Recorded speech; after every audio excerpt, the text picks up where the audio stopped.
It's time for From the Shortgrass, presented by UAMS Health, Orthopedics, and Sports Medicine with Trey, a golf podcast for those who love golf, struggle with golf, and just like to enjoy the outdoors and fellowship with friends, all while chasing a ball around, trying to put it in a 4 1/4 inch diameter hole. From the Shortgrass is presented by UAMS Health, Orthopedics, and Sports Medicine, and brought to you by Stevens Incorporated, an independent financial services firm with the freedom to focus on what matters most. By Beechwood Hospitality, we partner with you to deliver high-yield results by managing, developing, and investing in top-quality hospitality assets. And now, from the Shortgrass, here's your host, Trey. Welcome to another edition of From the Shortgrass, presented by UAMS Health, Orthopedics, and Sports Medicine. I am your host, Trey. If you've watched LIV Golf or been to a LIV Golf event, have you ever wondered how they time everything up with the sound out to every hole on the course, the video displays, the pyrotechnics? I had a question about that, so I went right to the person in charge. AJ Dolan is in charge of entertainment. He's the entertainment director for LIV Golf. I had a chance to sit down with him when I went to LIV Golf Chicago back in August at Bolingbrook Golf Club. My interview with him is coming up after the break. UAMS Ortho Now is now open at the Orthopedic and Spine Hospital at UAMS Health. If you have an orthopedic injury, sports, work, or anything else, walk in and see the best in orthopedic care. I'm back with AJ Dolan after this. Stay with us. The next time you travel to El Dorado and need overnight accommodations, the Haywood Hotel is where you need to stay. The Haywood El Dorado Tapestry Collection by Hilton is a great place to stay if you're in South Arkansas listening to live music or playing the challenging Mystic Creek Golf Club. Take time and relax in their bar for a drink before going out on the town for dinner. The Haywood, 210 South Washington, right in the heart of downtown El Dorado. Search the Haywood El Dorado on the web or call 800-293-0718 for reservations. The Haywood, a Beechwood hospitality property. Strength is measured not by the number of accounts. Strength is placing value on relationships. It's having the vision and the guts to invest in growth. It's the commitment to responsibly manage your money. At Stevens, we believe that our strengths build success, not only for us, but for our clients. Stevens, member NYSE, SIPC. I'm Dr. Lowry Barnes. When it comes to orthopedic care, there's no place like the Orthopedic and Spine Hospital at UAMS Health. We built this hospital just for you, with state-of-the-art surgical suites, advanced technology, and the state's largest group of fellowship-trained orthopedic surgeons. It's the best place in Arkansas to get you moving again. And if you need urgent orthopedic care, UAMS Ortho Now is right here for you at the Orthopedic and Spine Hospital at UAMS Health, where motion lives and service leads. Welcome back to this edition of From the Shortgrass, presented by UAMS Health, Orthopedics, and Sports Medicine. I am Trey. AJ Dolan is the Vice President of Event Production for LIV Golf, where he oversees the integration of music and entertainment into tournament events to create a, quote, golf but louder experience. It's kind of similar to other major sports, like if you go to an NBA game or an NFL game, there's always music being pumped in.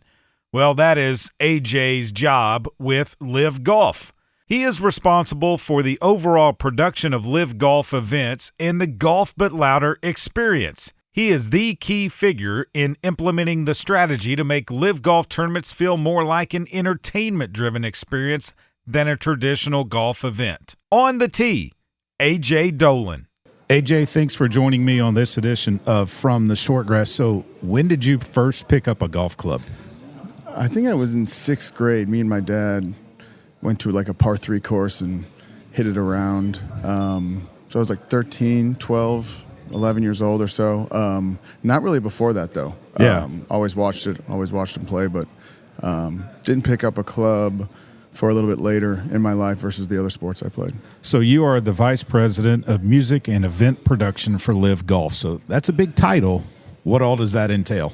So what I do is I oversee the music side of LIV, which comes from the playlist that happens on site during play, the music that is booked during each event, the production, the concert production that goes into that, and then also the show itself. So when you go to a sporting event, everything you see on a video board, you hear in an arena, we essentially take that to a golf course, and I oversee that side of it. So it's the live entertainment side of music, and then also kind of when you go on to a LIV Golf tournament and you see what's on the video board, trying to make sure people feel informed, entertained, and got to come for the vibe.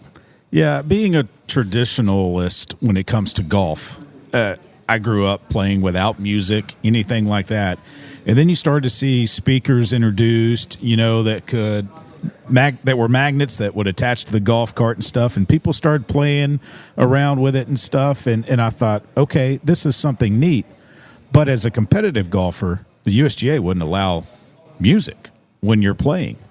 Now they allow it, and LIV Golf has taken it to a whole nother level, right? Totally. So how it started was our first tournament, London 2022, we put music on the range, and DJ loved it.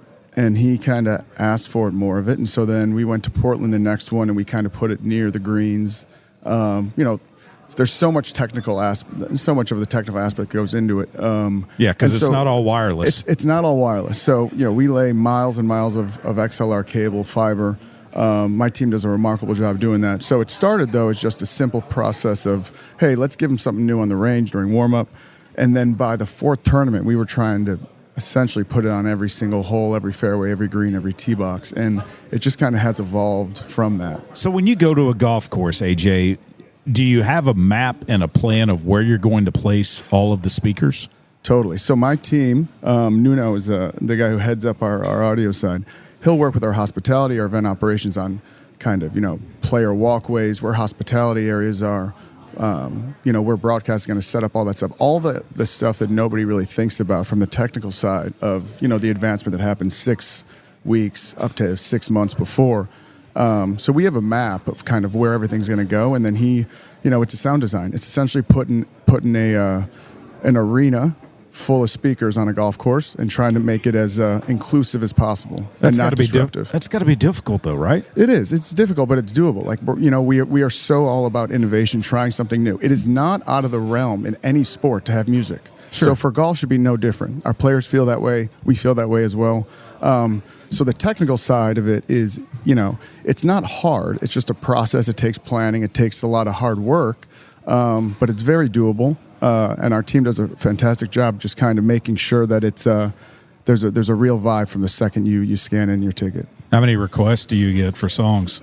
A lot. Our players take it really seriously. They have walk-up songs. Yeah. They'll change them by the day, depending on the region. In Nashville a couple of years ago, we had a lot of country. In Australia, we have a lot of Australian artists. So they change their walk-up songs daily. We choose our music really, really carefully, depending on where we are and the time and place of our events. So it's fun. Who's one of the most requested artists? Oasis is always up there. Rufus Du Sol is always up there. Kendrick Lamar is always up there. Yeah. Those are the three that I get most of. I would assume that you're always listening to music because there's new music coming out every day, every week, basically, to try and find something new, some new vibe, maybe. Totally. I listen to music every second of the day, essentially. So, I create every playlist that happens at LIV Golf. We do one kind of for the walk-in, the first hour and a half, and then we do one kind of in play in tournament. And that's based on really the region where we're at, the vibe of what LIV Golf is. And I just listen. And, Indy's going to be different than Spain. Chicago's going to be different than Adelaide. Hong Kong's going to be different than Mexico City. And it's really just kind of like a feel of kind of what you think, that region wants. But really, I'll do a lot of the playlists when I get on site because you really got to drive the course, get the feel of it, the feel of the city. And then that kind of, the playlist takes shape from there. We're here in Chicago, Bolingbrook, outside of Chicago. What is a playlist for LIV Golf here in Chicago like? So what does it entail? You'll always have kind of our mainstays, which is Rufus Du Sol, Jungle, Lane 8, Foles, like that's Frank Moody, that kind of like really inclusive, not intrusive vibe of music that just kind of can sit in the background and can be working music and chill. That's kind of the scope. Then you bring in the regional kind of touch points. So it could be Muddy Waters, it could be Chance the Rapper, it could be Green Velvet. Hey Champ is an old Chicago band that I used to love. And it's kind of just you mix and match and kind of feel what works, and it just kind of takes shape that way. But it's always fun to kind of dig into that region, understand the influences. Also, like next week in Indy, we'll have Riley Green and Jason Derulo. So we'll tease them a little bit this week. Imagine Dragons and Swedish House Mafia are in right outside of Detroit and Michigan. So we'll tease them as well. And that's kind of how it works. We always make sure with Good Charlotte this weekend, I might go a little bit more 90s, Third Eye Blind, Avril Lavigne, just to kind of give it a little bit more vibe of kind of what we're going to hear on Saturday. Any thought of maybe going a little old school and some Sweet Home Chicago? You know what? Always Blues Brothers. That movie is always near and dear to my heart. So you know what? There's on the party hole. We're gonna do some this week. That's a Chicago Blackhawks classic called "Shoot the Puck," and Peter Gunn is always the music that the participants walk out to. So you'll hear some Peter Gunn this weekend, along with some other Sweet Home Chicago stuff. And it's not just music. I mean, there are video boards across the entire course that are showing highlights, but are also having graphics put up on them, and you've got to tie that in as well, correct? Correct. So my team, we have the audio side, and our video side is fantastic. So every graphic you see up there, our team does, and really like LIV Golf is so new, so we need to be innovative, which is our number one priority, right? We're so new that it's really hard for us to say no to anything without kind of digesting it and looking into it, and that's really the fun part of it. But we got to inform because it is such a new product. People have to come on site. They love it. They have fun, but we want to make sure they know what's going on. So we treat our 18 board kind of like a red zone. So people kind of always we cover the rest of the course. So people who are on 18 always kind of understand what's going on. Our party hole is, we essentially take an NBA or an NFL stadium and kind of put that into truncate into a par 3 and give it that type of production value. And all that comes with editors, motion graphic editors, producers, people who kind of put on that show, and that's just it's a crew that really works well together, and it never stops kind of innovating and trying new things, both from an entertainment side, but also an informational aspect as well is really important. AJ, what goes into the countdown to the first tee shot on a Friday, shotgun start, generally at 11:05 a.m. local time, wherever LIV is? The playlist will be about an hour and 45 minutes. That's not shuffle, right? And that'll crescendo up. So the energy will drastically get more and more intense. The songs will pick up a little bit. It'll probably get a little bit more electronic EDM stuff. That's what the players want too, right? The players it is a warm-up. What's really distinct about LIV Golf that's different than normal golf, I mean, there's many things, but one thing is, everyone tees off at the same time. So very similar to other sports, the range and the putting green is packed with every single player. So it really has that kind of NHL warm-up or NBA warm-up or NFL warm-up where everyone's on the field at once getting ready. So the vibe is really, really, really cool, and the crescendo and the build of that is important. So as we get closer to our shotgun start, the range has to close. We have to get all the guys out to the holes. That happens about 20 minutes before. And then it's really kind of into our final, we know that our Frog X parachute jumpers are always jumping at a specific time. So we just have to back into that, make sure we hit that time right. And it really is about information, letting people know who's on starting holes, who's on the first tee, who's in the lead, what teams are in the lead, what teams are in the standings lead. There's a lot of information to process. And as I said, the information side is as important as the entertainment side early on, because we really want to make sure people understand what's going on. And then from that side, you'll have parachute jumpers, back time into a 3.5 minute countdown video, right into our shotgun start. So we format it very much like another sporting event, and all of our entire team has come from a different event. Professional teams working for Final Fours, Super Bowls, NFL drafts, Australian Opens, U.S. Opens, Kentucky Derbies, NBA, MLB. We're a mixed bunch and so that professional production value we have, and we just kind of move it from a sport like basketball, baseball, football, and just move it over to golf. How many miles of cable do you think you lay out on a given week? So we have 175 speakers around course. We probably have about 4.5 miles of XLR cable, fiber, power generators, whether it's portable, whether they sit and they're big guys that's just kind of like plant. So it's about 15 pallets that we ping pong. So we have 2 of each. And we go, tournament 1 to 3 to 5 to 7, and then there's one that goes 2 to 4 to 6 and 8. And we have teams that kind of handle those logistics, and they get on site about a week and a half before, and they go to town. And how many speakers total? You said 176. It's between if we go to Valderrama in Spain, that's not going to be as a heavy of a lift as Adelaide when we have 30,000 plus, and it's one of the biggest events, in the world when it comes to golf. So you're going to have a bigger kit there. But in general, on average, it's about 175 speakers. And so what is that? I'm not good at math, but it's over, 350. Sure, yeah. When you get to the hotel at night and you're thinking back about the day, and there might be one person that you saw that was like beating their head to the vibe, basically. Is that when you're like, okay, I did my job, it looked great, and I had them in tune and involved? No, not really. I mean, music is so subjective. You're never going to win everyone. So all I try to do is, it's important for it to be inclusive, not intrusive. So as long as, it's the volume when you walk in versus when golf is going to be different. As long as people are enjoying it, no news is good news in our world, really, because that means the expectation is that what's happening is supposed to happen.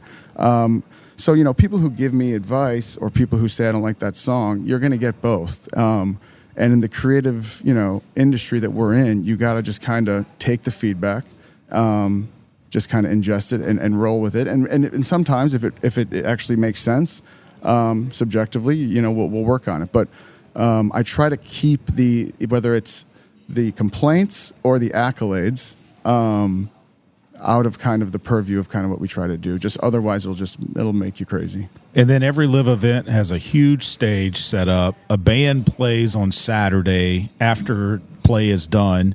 What goes into all of that and finding the right artist for the right LIV events? Totally. So, yeah, Good Charlotte is this week. Some events will have 3 days. Some events will have 2 days. Next week we have Riley Green in Indianapolis and Jason Derulo on Saturday. The booking process starts about a year in advance, and it's all about, what the region can really support. On top of that, it's so unique to have a stage in the middle of a golf course. With that is the size, the space, capacity, the operational security of it all. All of that goes into the band, and the capacity of what it can hold and the popularity of it.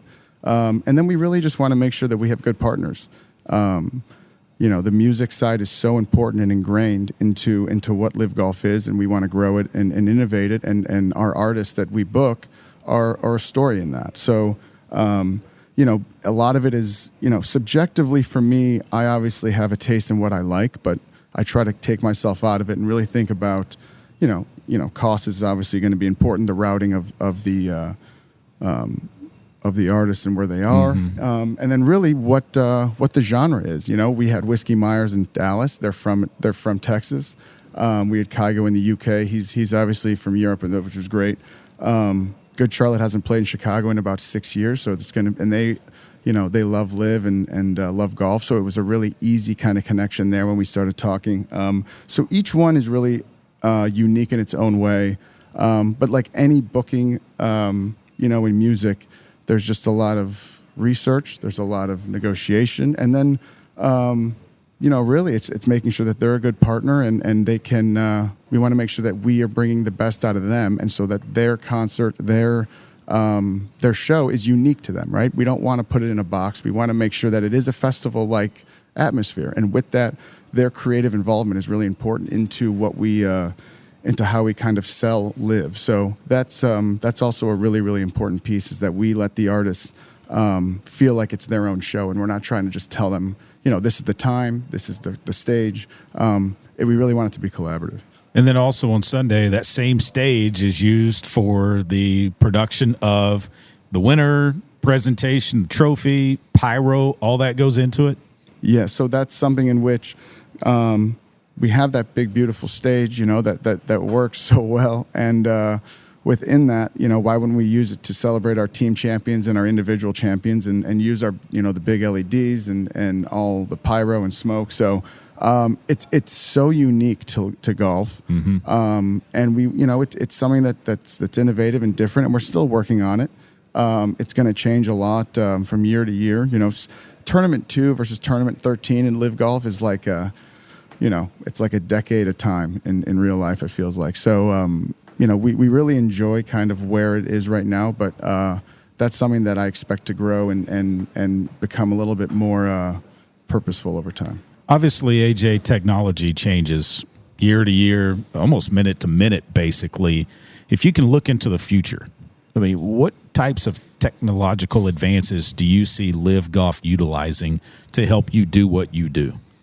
It's a great question. I think, next generation stats, treating our event like a broadcast from the screen's perspective and making sure that the patrons on site are as informed as the ones watching on TV.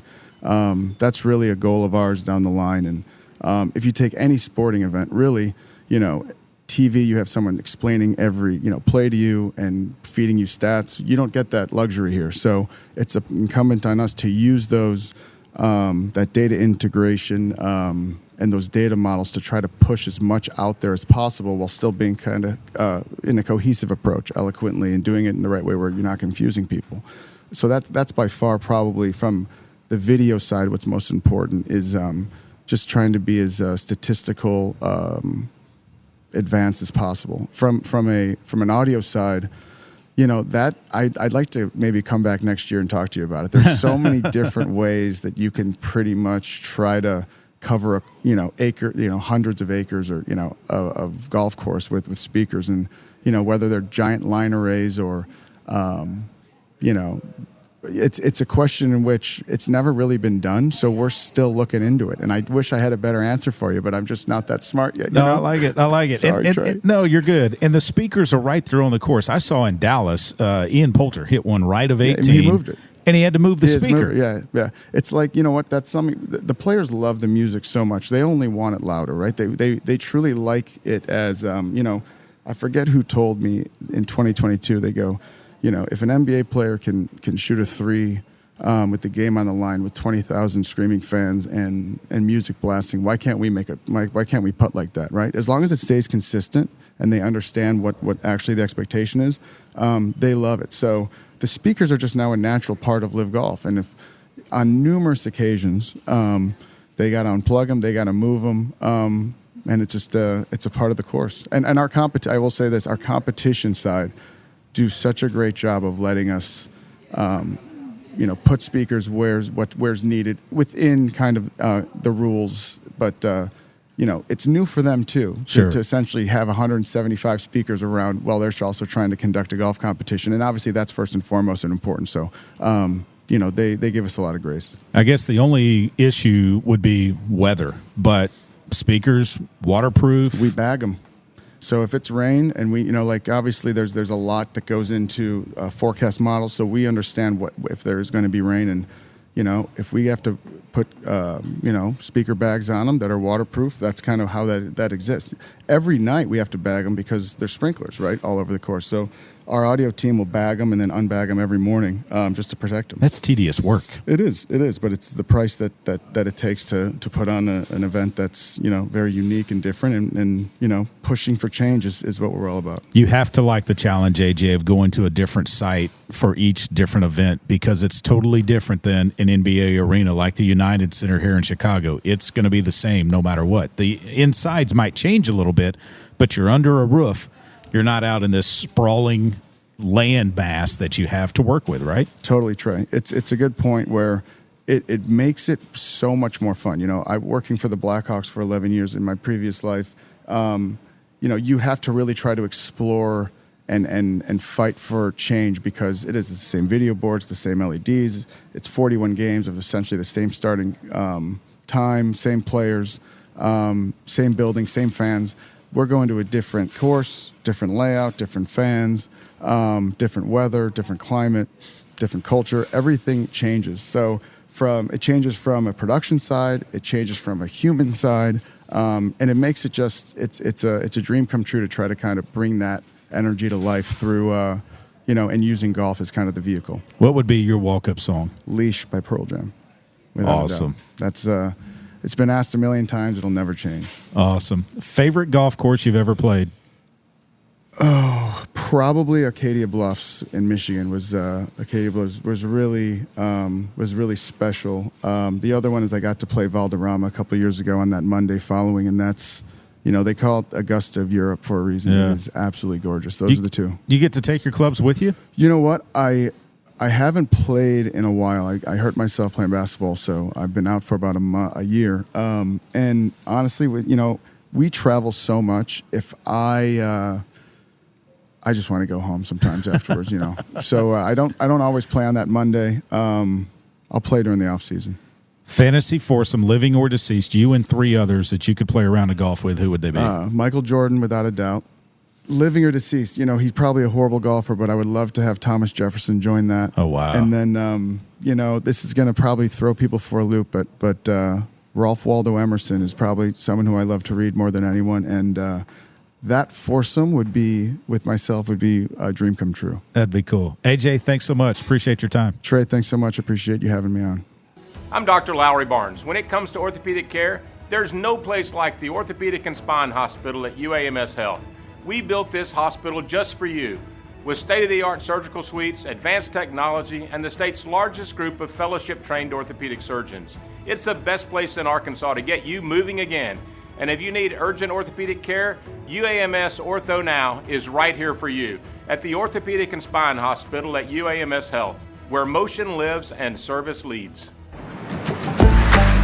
Carlton Saffa here with Saracen Casino and Bet Saracen. Saracen is proud to be the official gaming partner of the Simmons Bank Championship presented by Stephens. Join us Tuesday, October 21st for the Caddy Shootout at Pleasant Valley. Watch all the action under the lights as they play around the lake, and join us for the party that comes with it, including hats from Social Pony Hat Bar and music by Gone Country. For all the details, go to SimmonsBankChampionship.com. From Central Arkansas to South Arkansas to Northeast Arkansas, across the state to Northwest Arkansas, you will find a Beechwood hospitality property. From the Haywood in El Dorado to the Hilton Garden in Jonesboro to the Doubletree in Bentonville and the Staybridge Suites just south of Baumwalker Stadium, Beechwood Hospitality has a room for you. Beechwood Hospitality is the leader in hotel property management in the state. Make sure you find a Beechwood Hospitality hotel for your next overnight stay. The future is not about a bond reaching maturity. The future is what my grandfather worked for. It's what my father carried on. It's my responsibility today. The future is my son's tomorrow.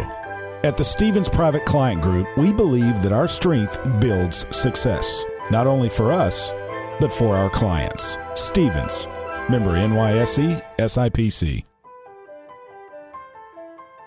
That will just about do it for this edition of From the Shortgrass. If you have not yet and you want to go see professional golf, it's coming to Pleasant Valley Country Club in the Simmons Bank Championship presented by Stephens in a couple of weeks. Go to SimmonsBankChampionship.com to get your tickets. There are some tickets still left for the Caddy Shootout on Tuesday, October the 21st. Make sure you get those as well. My buddy Carlton Saffa and Saracen Casino Resort, they're the sponsors of the Caddy Shootout, 16, 17, and 18 around the lake at Pleasant Valley Country Club. It's going to be an exciting experience, and I don't think you want to miss it. Remember, Beechwood Hospitality, Matthew Allen and Blair Allen, they have been a longtime supporter of From the Shortgrass. If you need an overnight place to stay, make sure you find a Beechwood Hospitality hotel for your next overnight stay. Remember, when you find your ball mark on the green, fix it and a couple of more. And I hope to see you sometime soon from the Shortgrass. You have been listening to From the Shortgrass, presented by UAMS Health, Orthopedics, and Sports Medicine, a weekly podcast dedicated to the game of golf. This has been a presentation of the Buzz Radio Network in association with Majestic Cubby Productions.